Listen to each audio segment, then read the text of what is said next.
and any number of other family connections. And so I've always been aware of it, but I loved that sort of just kind of simplified, like, oh, blood harmony. I remember being perfect. Where did you hear that? I heard that. Do you know what? Let's kick in. I'm recording now. Okay. Me too. Okay. Good. Well, I'll start. Hello, Finneas. How you doing? Good. How are you? I'm good.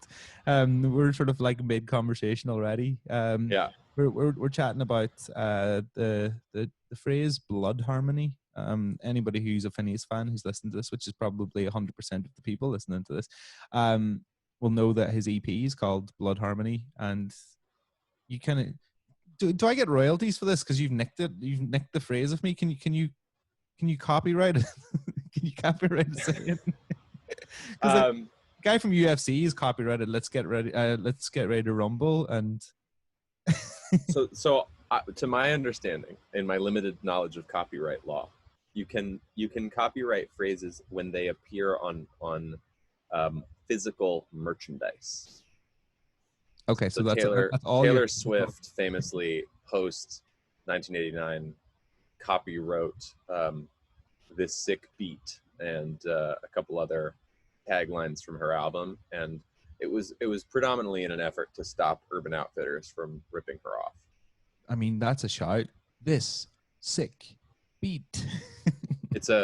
You sang it in the exact syncopation that she did. So I cringed when I heard that song for the first time. Because I did. No, I like Taylor Swift. I'm a fan of hers. Like, I think she's great. Yeah. But there's certain, like, I'm from Northern Ireland, right? And I've lived in London for a long time. I'm in Brighton now. And I work at a station where, like, a lot of people are from London and they'll use terminology that's like, like London street slang. And if I say it, it just doesn't sound right. And you know where Taylor Swift's coming from, like, from the country and western sort of scene. Right. Yeah. So he goes, this sick beat. Makes it sound like my mom said it. Yes. I think that song's fairly iconic, and I think most people under the age of 20 would probably agree with me. I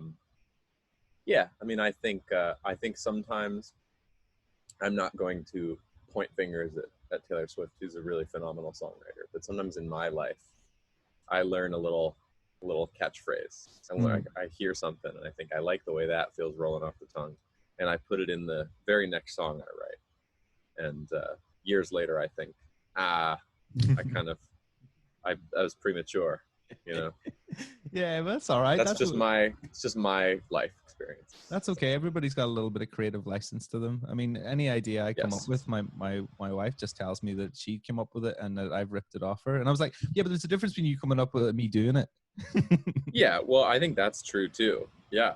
I mean, I've had friends who say, do you know the musician Adam French? Yeah.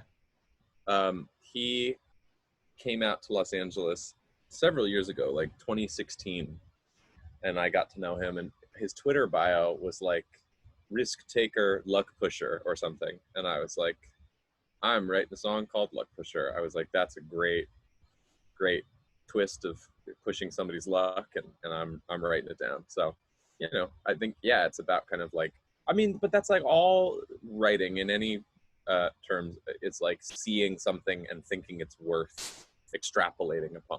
You know what I mean? Like building a sort of little world around it, and that's what you did with blood harmony. And like I heard that the terminology blood harmony from a group in the UK called the Staves. They're three sisters. I love the Staves. Yeah, you know the Staves. And I know that I've worked with Bon Iver, and they've done some incredible stuff themselves. One of the first interviews I ever did was with them, and they used the term blood harmony, and I was just like, well, this is like what would normally take a paragraph or a thesis to write into words. And well, that's how I felt when you said it. I was like, oh, that's exactly what I do.